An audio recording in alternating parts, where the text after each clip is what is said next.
Hello, everyone. Welcome back to the Beneath the Transaction podcast. I'm your host, Chris Pineda, and we have another great episode today with a very experienced leader, founder, entrepreneur, lots of titles we could refer to her as, but her name's Melissa Solis. She's the CEO of Inbenta right now, and in a moment I'll let her explain who Inbenta is, what they do. But I do know, based on our conversation before, Melissa has a long history in leadership, starting successful companies, exiting one or two, if I remember correct, and now starting Inbenta, which I know isn't very old, but really trying to be in the front of a lot of AI movement. There's so much movement right now in that universe, and I'll let her explain that a little bit more. But I remember from our first conversation that we had a few weeks ago, she has a pretty amazing story of what's made her the leader that she is today. And I hope to dive into that more so that we can learn from that to get to this overarching question of what helps us,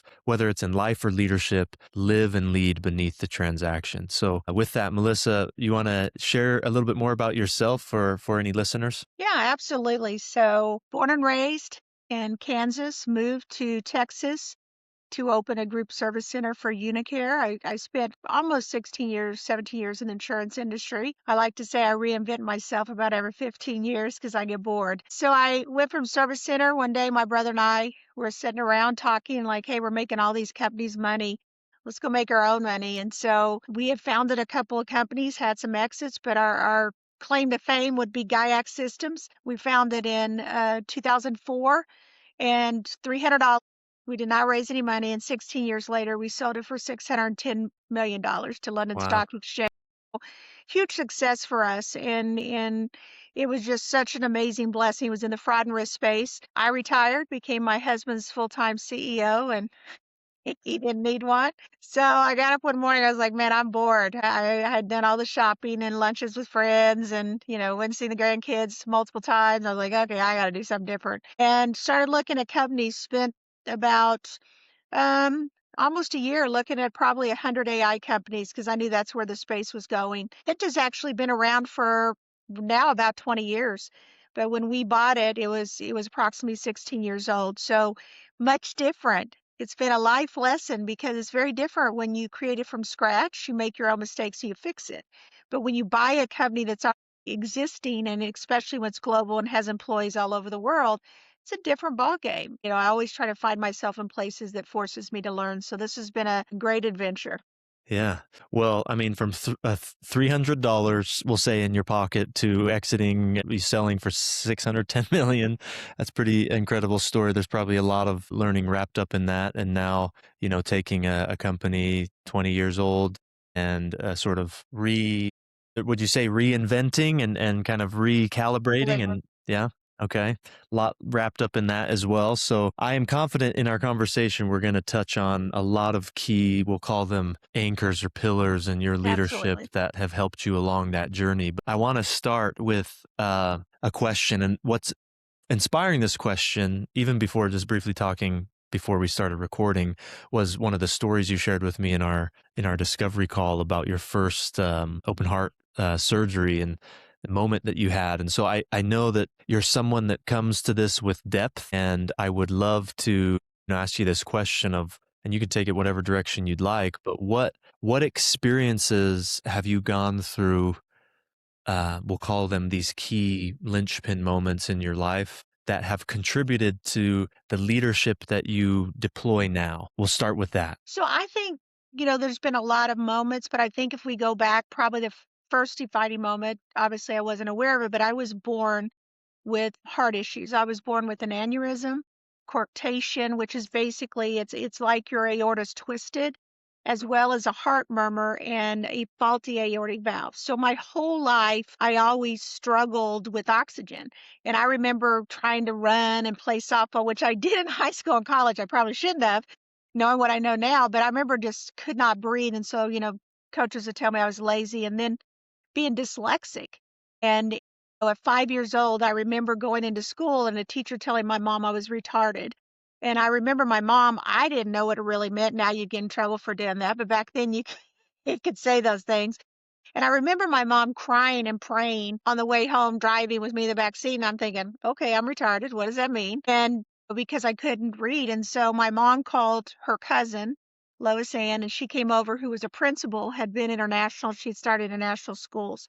And she was there and she came over and started testing me. And she's like, she's retarded. She's dyslexic. And so teaching me the basic principles on how to focus and how to read. So everything in life was twice as hard. But also at a very young age, I was 19 years old when I started having trouble swallowing. And they took us and did some tests and found out that I have a rare disease that creates tumors in my body.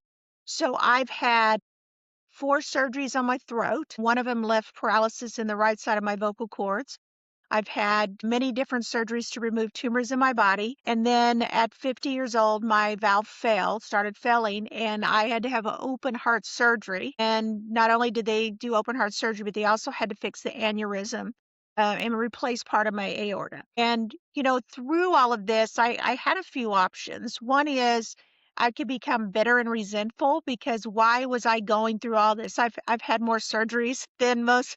If you put all the family together, I probably had more than all of them put together and a couple other families. But I learned to take all of those trials and tribulations and realize that even though it's tough and I've been through a lot and some days it's overwhelming, that I was basically created in God's perfection and he created me exactly how he wanted me to be. And I remember laying in that room that day on my first open heart and they rode me in. I remember like everybody was coming up and introducing themselves. Hi, I'm Lori. I'm going to be your, one of your nurses. And hi, I'm Joe. I'm going to, and I started looking around. I'll never forget. I can tell you the exact color of the tiles in the operating room. I can describe the smell. I can tell you the music that was playing.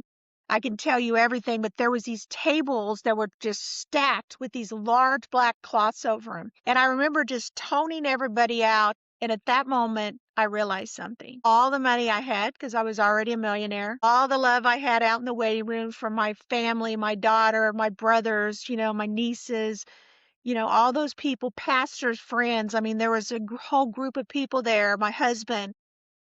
Everything in my life that I had done that most people would look to and call success, none of it mattered at that moment. I realized there was 2 people that mattered, myself and God. Yeah. And I realized that at that moment that he had control of all things. And it really puts everything in perspective because all the things I worried about, all the things I'm concerned about, at the end of the day, nothing mattered at that moment except God. Yeah. And I think when you go through something like that, and I just went through the second one because my first valve failed, and I can tell you going into the second one because I was mentally prepared, which I think is something a lot of leaders don't do when they lead. We go practice. If we're going to play basketball, we go practice. If we're going to do, if we're going to do something else, we practice. If we're going to go to recital, we practice. But then we don't practice our strategy for leadership. And because I went into that second surgery with a strategy, I knew my game plan, I implemented to it. It was amazing the differences, right? Because I was prepared. And I think sometimes as leaders, the reason we fall down and fail is because we are not prepared. Yeah. Thank you for sharing all of that. There's a lot of things kind of running through my mind. There's a lot to unpack there. And I want to touch on a couple of things that stick out. One that I think is great is what you just recently said about practice. And I've often spoken with leaders in our institute and leaders we've worked with, especially in leadership. A lot of leaders feel like they have to, they're being watched. So they feel like they can't make mistakes. And somewhere along the way, you mentioned this, we're kids, we go to play sports, we have practice, instruments, dance, Yeah. recitals, all these things where the whole point of it is learn and practice and fail and figure it out. And then we hit adulthood and all of a sudden everything has to be perfect and we can't make mistakes. And I feel we lose a little bit of the beauty Oh, of, yeah. of what comes from practice. That piece I want to affirm and reinforce because I believe in that strongly as well. And then the deeper thing that I wanted to get more of your thoughts on has to do with your story. And I want to get to this question, which is, okay, other people maybe don't have those certain trials that by the sound of it turned into incredible opportunities of learning, and dare I even say blessings in your life to help you Yeah, see absolutely. and feel differently. And not everyone maybe has those specific circumstances. And so, the question would be, what can we do intentionally to the silver lining in those moments? But before you answer that, I want to give more context to just the beauty of in the book that I just that's coming out here soon. I talk about purpose coming from some of our deepest pain, and even the concept of suffering well, which really stems from a lot of Frankl's work, finding meaning through suffering, deeper than deeper than human connection and deeper than having a work to do. The deepest form of meaning we can find is suffering. I think you're a phenomenal example of that because, like you said, you had just you were already a millionaire. You already started this really successful company, so you knew what it was like to have a work to do and to Right. be really good at that. And then you mentioned your family was even in the other room, but even in that moment, none of that, Of it. that wasn't going to save you.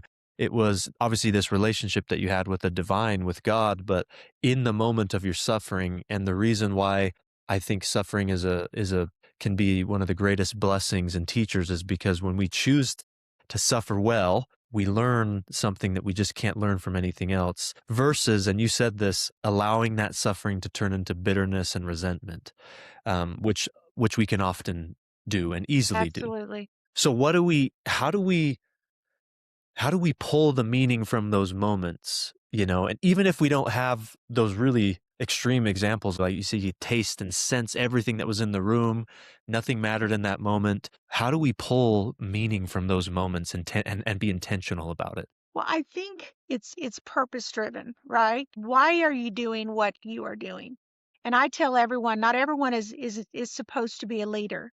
Sometimes we tend to lock success with a title or with a dollar amount, and that is not success. And I think that that's the first thing is why are you doing what you are doing? If you do not have a purpose and you do not know what that purpose is, when times get hard, you will give up. You will fail. You will make mistakes. The other thing I think that's really important is humbling yourself and asking for help when you need it, being able to apologize and say, I'm sorry. I mean, you would be surprised how many leaders have a problem just saying, I'm sorry. And because they feel like it's a sign of weakness. But I have found the greatest asset I have is obviously God, because I'm a huge believer and spend lots of time praying and in the word. My husband is a very wise man. I can go to him and ask for counsel, and he's always going to tell me the truth. It may not be what I want to hear, but he tells me what I need to hear because Yeah. he's such a quiet strength. But also, I surround myself with mentors who will tell me the truth. I have a lot of friends. I have a lot of people who love me. I'm a very blessed person. But sometimes the people who love me won't tell me what I need to hear. So I find people who will tell me the truth because when you humble yourself and you're willing to say, you know what, I'm struggling, I need help, and just being completely authentic and raw and say, I'm struggling and what things can you help me with? How should I overcome this? How can you mentor me? That's when you grow the most. And I think leaders sometimes have a hard time asking for help because they see that as weakness. I don't. I look at that as an incredible strength of mine to be able to go and say, "Hey, I fell down. I screwed up. Hey, tell me what your thoughts are and how you feel like I can overcome this." And I think that's one of the signs of a great leader is when they can admit when they make a mistake and not feel threatened by it or not feel like they can't be honest and say, "I screwed up." None of us are perfect. We all make mistakes, but owning it is a whole nother another topic. And just owning it and being willing to back up and apologize when necessary. And I tell everyone, when you make a mistake, you can apologize, but it does not fix. And a lot of times we want to say sorry and make it go away, but it doesn't take away the consequences. So just because that person moves on, sometimes there's still consequences that we got to face as leaders because we created our own problem. And so being able to own that and not be afraid to grow from that, I think is hugely important. Yeah. Again, there's a lot of ingredients here in a recipe for living a successful life for anybody listening here. Really important things you're pointing out. One, really tangible thing is mentorship. And you mentioned that and having those sort of people in your life that will tell you the truth, that will show you a different vantage point. And even in our leadership institute, back when we were running it annually, we did a lot of evaluation and assessment on what worked, what didn't. And we always offered mentors to all of these leaders. And these were C-suite level leaders, elected officials, CEOs, nonprofit leaders, faith leaders, etc. And not everybody took advantage of the mentorship element, but those that did, they reported almost double the amount of growth Absolutely. and transformation than those that didn't. So there's something really interesting about having mentors in your life. And be intentional about it. I have people I meet with every week at the same time, and we very seldom miss a week. And even during the holidays, we do it. I'm intentional about it. And I think a lot of times we'll say, oh, I have mentors, but do you really? Yeah. Well, it goes back to the practice that you talked about.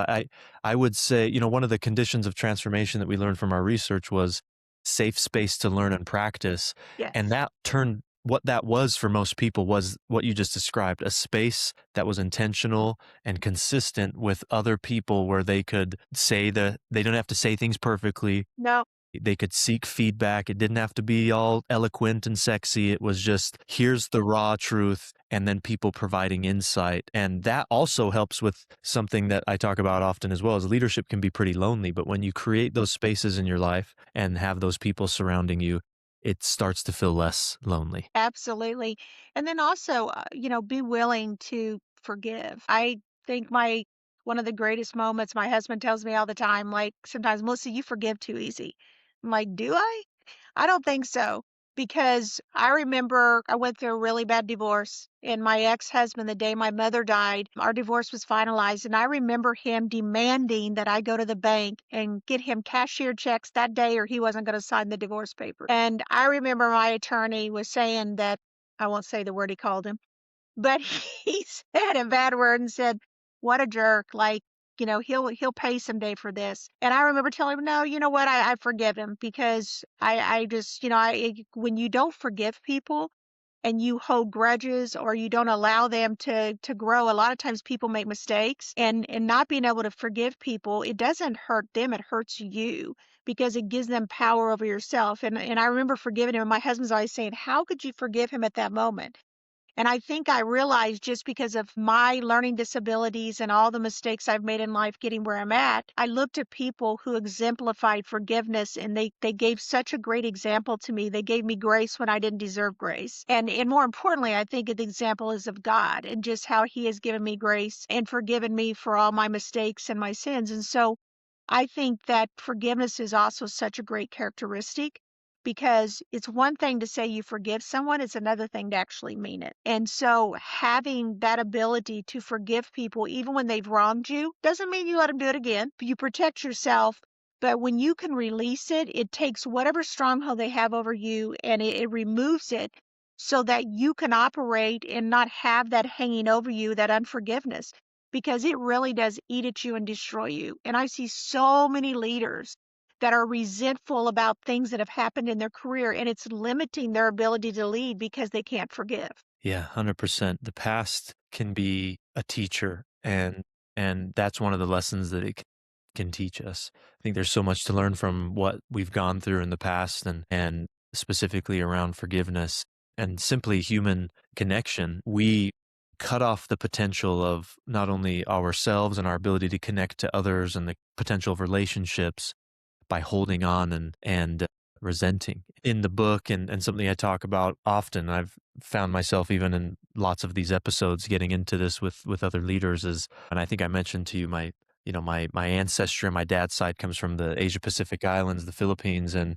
there's this term called kapwa in the Philippines, and kapwa is essentially a shared identity. That's what it means. The best definition that I've found translated to English is, I am who I'm in relation to. And so what that teaches us, and what Filipinos sort of inherently believe, is I am because you are, and you are because I Absolutely. am. And so there's just this natural care for the relationship that we share with others. And sometimes we forget that even when people have wronged us, there's still a connection that we share Oh, with them absolutely. and a responsibility we have towards that connection. We can't control them, but we can control our portion Yes, Your examples of forgiveness is that, I'm not going to hold on to this, um, because it's going to hurt me, but it's also just going to make you more miserable. absolutely. Yeah, and we carry it, and Absolutely. there's no utility in that. And I think you're right. I think we hold on to a lot of that. A lot of people find themselves in leadership, and they may not even realize that some of those things they hold on to is getting in the way of their ability to lead effectively. Absolutely. You know? Absolutely. Absolutely. I think you've shared so much already. We could write a book about all of these things that you've learned, that I haven't even been able to dive into and address each of them. There's a lot that you put in there, but enough for a listener to understand. Okay, there's substance and there's depth here, and there's reflection. I mean, you're clearly someone who can reflect upon their life and learn lessons that can help you move forward to tomorrow and be present today, Absolutely. which I think is really important. But how do you now operationalize these things when you're building a team or a culture where now you're being intentional about embedding them into something that you're creating so that the organization and the team doesn't fall victim to transaction, that you can keep a soul as you build something? How have you found ways to embed that into a culture when you're trying to grow something? So I think one of the things that I really pride myself into that I'm really sure about and intentional about is being authentic. I am who I am. I don't try to be anybody else. I know that I am unique.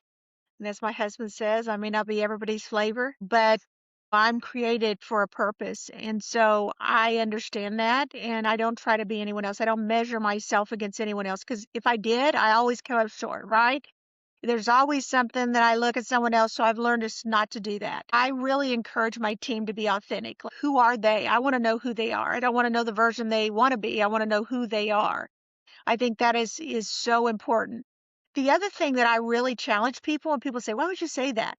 is sometimes you make mistakes and you hire the wrong people. Be willing to move on quickly. If you realize that person's not supposed to be part of your team, the worst thing you can do is hold on to them. And not only do you hurt yourself, but you hurt them because you're holding them back from being who they should be. And I think a lot of times we talk about so many other things and we don't talk about that. And it's one of the things that I see that has held so many teams back because they have the wrong players in a seat that's taking up space that really should be someone else. And so it limits their ability to be successful. And I'll be honest, it's very different when you started GIACT, we were so intentional. We even had what we call team interviews. I still do that. One or two people don't get, we do a team interview. So that way more and more people get to have an opinion on how they're going to fit into not only be able to do the work, but how are they going to fit into this environment that we are creating and want to create so that people can thrive and grow and do the things they need to do. So I think that understanding if you have the wrong person in the seat, the best thing you can do is let them move on. You move on so you can get the right person because you are only as great as your weakest link. And you will never, you know, you'll never be able to grow and do the things that you're supposed to accomplish if you don't have the right team around you. Yeah. Um, I want to dissect that a little bit because I found a really great linear line, that the cadence of what you just said, that I think is important to point out. But I also just want to say, and you don't need to hear this from me. You know this. You've you've been leading a long time, but just a phenomenal perspective that you have on things that come only from lived experience. That's the only Yeah, way for absolutely. someone to speak about these things the way that you are. It's not theory. It's not just fluff. This is lived experience. And what I want to point out is you started with being authentic to yourself, and then that moved into making sure that you have the right people on your team. And I think there's a really important connection there. Is a lot of leaders, especially when I think they start out, and this is one of those moments that kind of determine if people can lead or not, is because, like you said, leadership is not for everybody. Everyone can lead in some way in their life, but we're talking about leading teams and being the where the buck stops Right. and sitting in the chair. That's not for everyone. And this is one of the reasons that I've discovered why, is because there's so much pressure, and not just on performance and growth, but then there's all these people looking to you.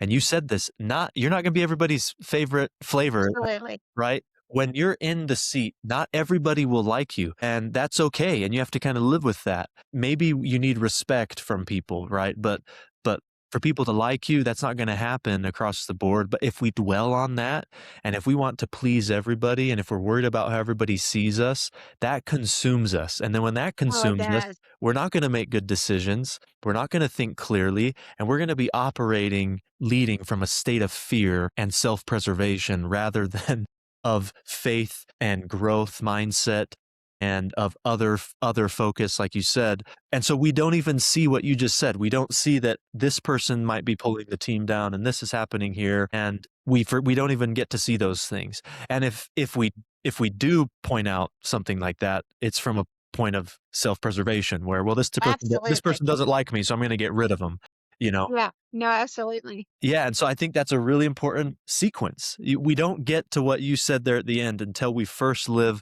authentically and lead authentically. And it's not an excuse for us to just, this is who I am, so I'm going to be rude to everybody. That's not what it means. It's just, I'm going to be me. And when I'm being myself, my best self, maybe people aren't going to like that all the time. Absolutely. But that's okay, because if they respect me and if we move forward together, can't speak, we're still going to make progress. Absolutely. And so I think that's so important, because I found when I was sitting in the chair and I was the leader where the buck stopped, making all the decisions and responsible for an entire operation and millions of dollars and, you know, many employees and the whole P&L and you name it. I found in myself, but I would see it in partners that were running similar operations. Something comes across your desk, and if we aren't sure about who we are and what we're trying to do, purpose driven, like you said, and know why we're doing it, sometimes the smallest things will hold us up when Absolutely. maybe it's somebody else's problem. Maybe it's something that could wait till tomorrow or next week, but we fixate on it versus being able to filter out those things versus the things that, hold on, that's something that only I can do. And one of the best words of advice I've gotten from one of my dearest mentors is focus on the things that only you can do. Absolutely. Anything else? That's the story of AI. And that's what I tell everybody. That's the story of AI. Is focus on the things that, you guys should be doing because you have the human mind. We tell teams all the time and let AI do the things that humans don't need to be involved in. It's the same thing with leadership, right? And I see so many leaders get caught up in just things that they don't need to do, their team needs to do. And again, I think we tend to gravitate towards what we're comfortable with, right? Because that makes us feel in control. But leadership, you're never in control. You're just moving the ball forward. And I think that's the thing, why what really differentiates great leaders from just regular leaders or leaders that are failing. And I think also too, Brian Alkermes once said in the insurance industry, he said, "Hey, Melissa, if everybody likes you on your team, you're probably not a good leader." Melissa, you said something so important there. When you're in leadership, you're not in control. And I think this We're is not. one of the fallacies and paradoxes of leadership is people want, sometimes I've seen leaders want to aspire to leadership so they can finally be in control You're not. and make decisions. And there's some truth to that. You do have to make decisions, but I found that the higher leadership responsibilities you have, the less and less control you have, and the more aware you have to be to that versus when you're not in leadership, you get to live in some ignorance there. You just got to kind of float around Absolutely. in the ignorance. Then you're thrown into leadership and you realize, oh my gosh, there is so much that I cannot control. Leadership a lot is having to live in that space and be okay with the uncertainty and not lose your mind when you're doing it. Like that, Yeah, that is manage the chaos. It's a chaos. Everybody. When someone came to me one time, they said, when I leave here, I'm gonna start my own company, so I can do what I want. I was tired of laughing.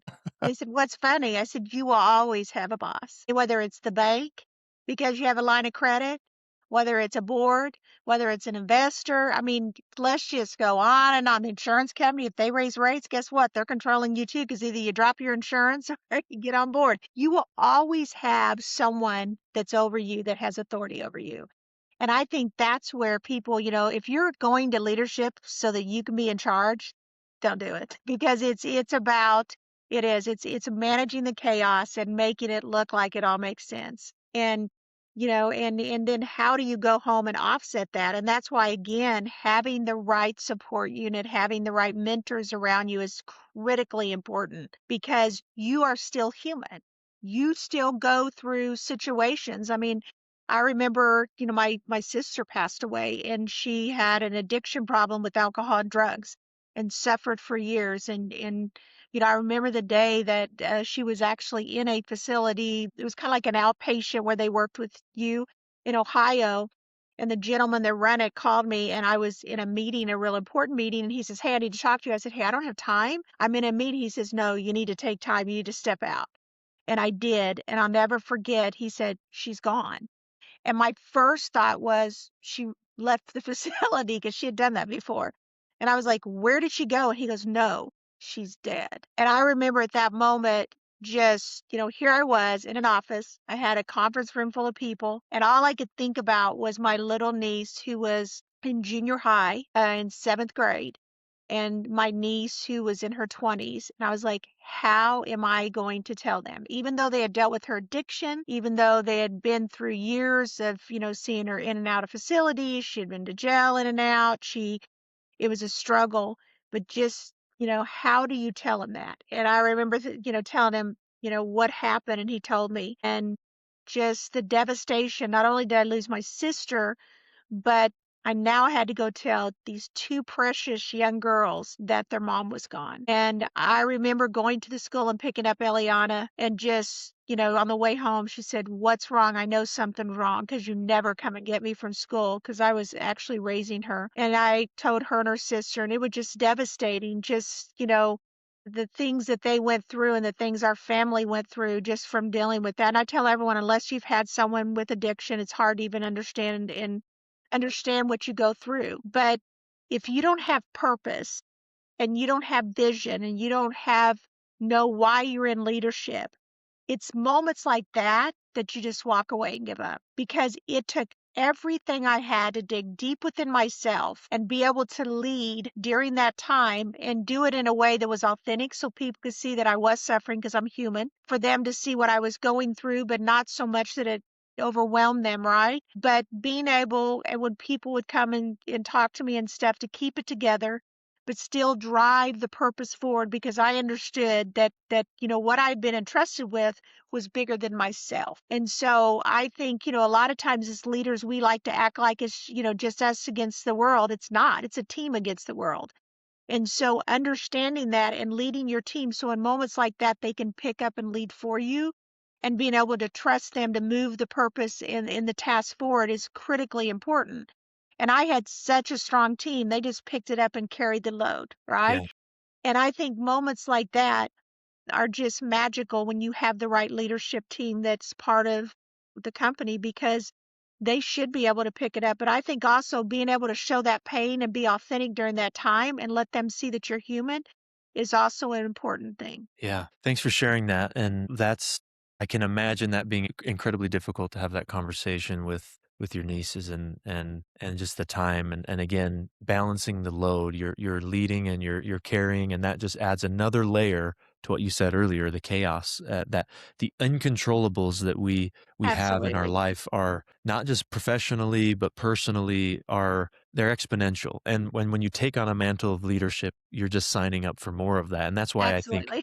leadership isn't for everyone, is because if we get held up on the little things that come across our plate every day and we can't let go of them, or we can't realize I can't do anything about that, then that mantle of leadership isn't for us maybe at that time yet. And so I appreciate you sharing that story. And you reminded me of a story in the book, and it's the second to last chapter, and it's around the final condition um of transformation, which is this safe space that we're talking about. And I like, even in our conversation, that you've come full circle of starting with the fundamental pieces of living with purpose and, choosing to go through difficult things, even if they're difficult, and not just Absolutely. choosing to endure it and get through it, but choosing to have the right mindset towards it and the perspective and everything in between, and being vulnerable as a leader, being authentic. You didn't use the word vulnerability, but when you're talking about, I'm going to be me,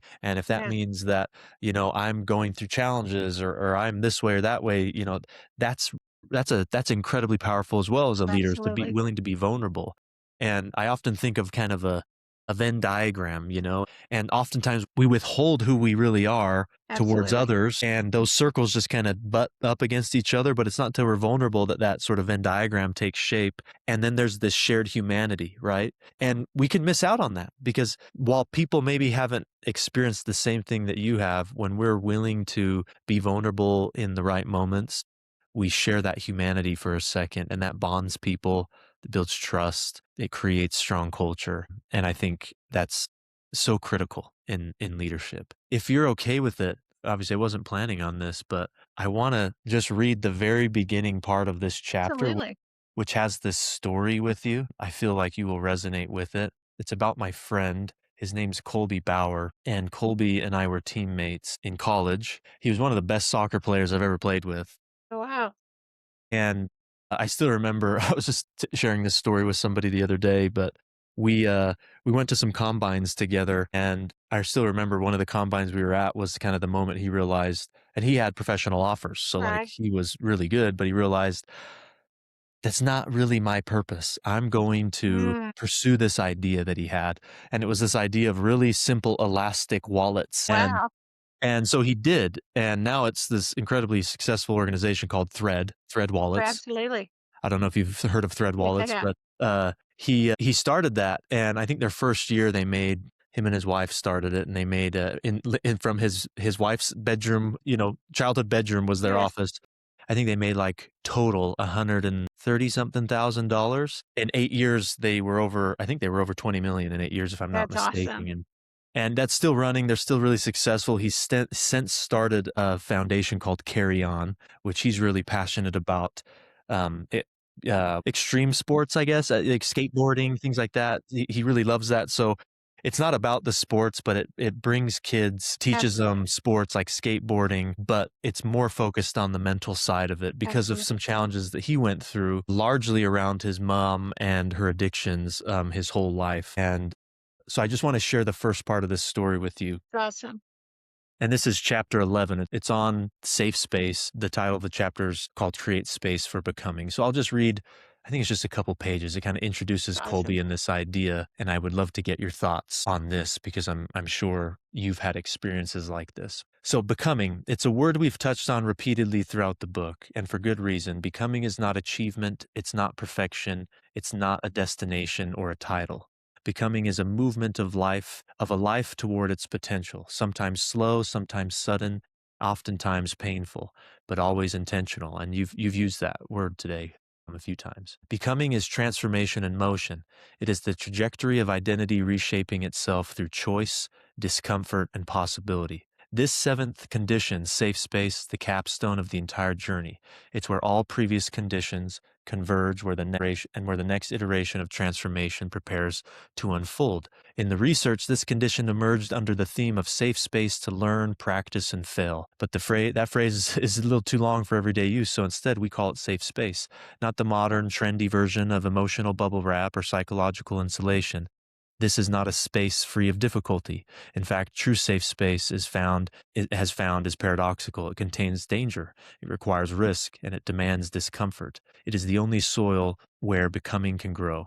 Transactional is the opposite of becoming. Transaction keeps us safe. It keeps us predictable, guarded, and small. Becoming requires vulnerability, purpose, commitment, common language, consistency, deep and trusting relationships, every preceding condition. Safe space is where those conditions breathe into life. It is where we step into the unknown so that transformation can take shape. Nowhere is this truth clearer than in the story of my dear friend, Colby. I'm taking my mother to the shelter tomorrow, and I don't know if I'll ever see her again. Those were the words running through Colby's mind the day before everything broke open in his life. He sat alone in a familiar parking lot, a space he had often gone to find peace, a place where he could breathe, think, and speak honestly with his God. That day, the parking lot became its own kind of sanctuary, a small, sacred, safe space where he could wrestle with the unbearable. His mother, brilliant, creative, and once full of life, had become consumed by addiction for years. She had cycled through 8 rehabilitation programs, spent time homeless, and drifted through the streets in ways that no son should ever have to witness. Every relapse rewrote the story he prayed would end differently. Every phone call carried a fear that it might be the last time. He loved her deeply and he felt powerless. He believed for years that he couldn't help her, that her pain was beyond him. that the addiction had claimed too much. That morning, grief sat heavy in his chest, the kind that makes breathing feel complicated.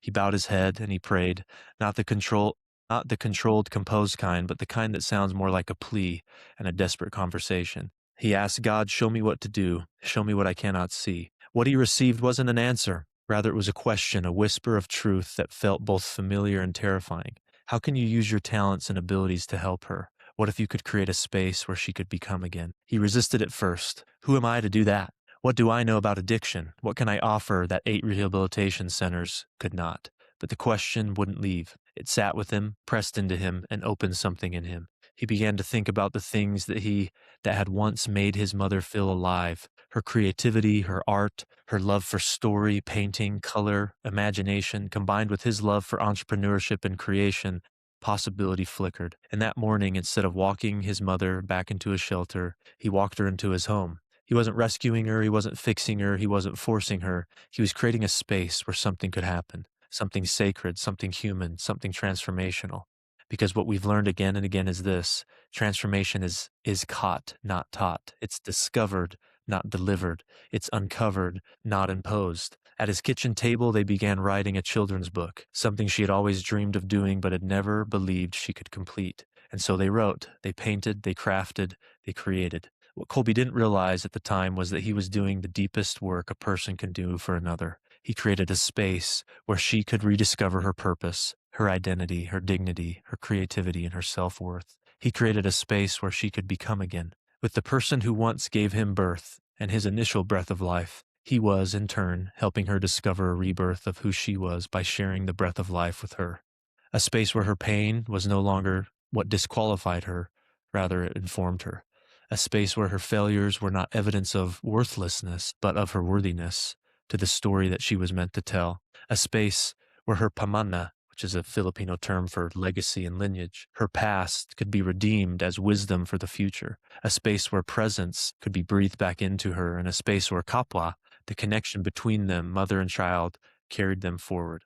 This is the difference between breaking apart and breaking open. Breaking apart pushes us deeper into a despair. Breaking open reveals what is still alive in us. What ended up happening with his mother was they created this children's book, and he Oh, started that's a amazing. GoFundMe, and he helped get this business off the ground of her writing children's books, and this is years later, and she's now That's completely amazing. sober, never made it this long before. She's creating, she's thriving, and there's more to this chapter in this story, but what I wanted to learn from you for our last kind of part of the conversation is this idea of breaking apart versus breaking open. And Colby once told me, he said, because of what he's seen his mom go through, he refuses to have a deep rock bottom. He's like, I will always have a shallow rock bottom because of what he's seen. His mom just keep falling, falling, and falling, and Absolutely. falling. Yeah. And it's a great example of breaking open instead of breaking apart. I think breaking apart just defeats us.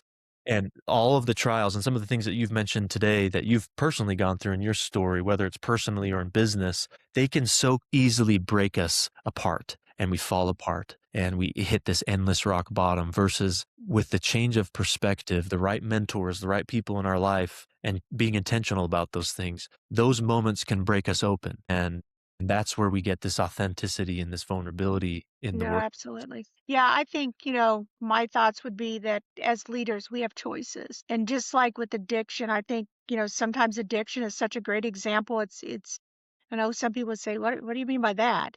But I think with addiction, there's several roles that you can play. One is you can enable them to refine themselves, right? And a wise person, Herman Martir, once said to me, who's by the way is Filipino, he once said to me, if your actions is not to bring restoration, you're wrong. And I thought that was such a powerful statement because, as sometimes our actions are not to bring restoration, it's to bring punishment. And Yeah. so he reminds me of that all the time. He says it to me, and it's such a powerful statement. But I think as leaders, we have several roles. One is we can be there to help people open up and become who they're supposed to be, right? Or we can also be an enabler. We can continue to enable them in their dysfunction and not hold them accountable. We can also be what I would call an ignorer, where we ignore there's a problem and just act like it's not happening, and eventually it becomes a huge problem and you have to deal with it, right? or you can become what I would call a dictator, where everyone is fearful of you and they're scared to do anything because they know that there's going to be a wrath behind it. And I think you have those choices as a leader, and the same thing happens with addiction, right? You can scare people and they realize they don't tell you the truth. They hide from you and they go away because they don't want your wrath, right? My mother was an enabler. So she made my sister worse because we would try to put her in situations where she could thrive, but my mom, being her mother, loved her too much. I think sometimes we can love people too much, right? And give them too much grace Yeah. and not hold them responsible. And then ignoring it as a family doesn't work either, because if you ignore it, it continues to grow. And I think those things still hold through to leadership Hmm. because we have choices. And I every day I get up, and I said this to someone that did an interview with me the other day, is I get up and my prayer every morning is, Lord, help me to be the leader that my team deserves me to be. And when I look at them, may I see them through your eyes, not my own. Because if I see them through my eyes, I'm going to see them very differently than you see them. And if this is my last day, whatever I do today, may it leave an impact that I will be remembered by. And I always say your success cannot be measured here on earth. When you die and everyone is at your funeral, that is a reflection of who you are and your real success. That's what you'll be remembered by. And that is my goal in life is not to feel like I am successful now. And people ask me all the time, like, hey, Melissa, you have all this money, but I get up every day and I never feel like I am successful because success is a work. You never get there. There's always something else you can achieve. I am content. I'm content and I am at peace at where I'm at. And I understand that I'm a work and every day God challenges me to get better. And so when people say, are you successful? I say, I am content because I think success is a complete movement that happens each and every day and you continue to move forward. And only after you have left this earth will people be able to look back and measure your true success and worth. Yeah. It's like, it's beautiful. It's like becoming, versus accomplishment. And I think sometimes we tie success to the accomplishment, but I think true success in life is about what we're choosing to become, because Absolutely. sometimes, and you know this well, you probably have faced a lot of these moments where we can be driven for a certain achievement, but if we're not in tune with who we're becoming, we might not be happy with who we become at the end of Absolutely. that. I might have Absolutely. accomplished this and I made all this money or I did this, I did that, but looking back, I'm not happy with who I became. And I think that your perspective is what prevents us from that heartache that can cause is when we're more focused on who am I becoming in the process. Hmm. We don't have to Yep. look back with the regret of, oh man, I totally used all those people or I did this or I did that. And sometimes we don't have perfect days, but when we're focused more on, like you said, your definition of success, the ongoing nature of it, it keeps us honest and it keeps us in check. And I And a think, really good story, I think a little funny story to tell that my husband laughs about. So one day I wanted this purse and it was at a high-end retailer. And so I told my husband, I said, drop me off. I'm going to run in and get it and I'm going to come right back out. Now, I can afford it. No issues. But anybody that hangs out with Melissa very long knows I love my tennis shoes. I love my casual clothes. And so he dropped me off and I ran in and I came out a few minutes later and he said, where's the purse? I said, I couldn't get no one to wait on me. They were ignoring me because I'm dressed down. And he was like, no, what are you talking about? And I said, you know what? I realized something. I would rather wear my tennis shoes and casual clothes more than I want that purse. And I'm not going to change who I am so that they will wait on me. yeah, I said, you know what? I will go find another person I love because I'm not going to change to what somebody else wants me to. So that I said, I'm just not doing it. And I think that's what I would really, when you said like, what's one thing that you would tell leaders, be authentic, be yourself. You are created perfect. You are created exactly how you're supposed to be. And when you start adjusting yourself to fit other people's molds or what they think you need to be, you dilute the power of who you are. And so we get a weak version of who you are. And I tell everyone when you're just okay with who you are and you're okay to say, you know what, I didn't need that. Okay. If I got to be something different to fit in your position or in your mold, then I don't want it. And I have walked out of jobs as a single mom where I took a huge pay cut because I was being tolerated, not celebrated.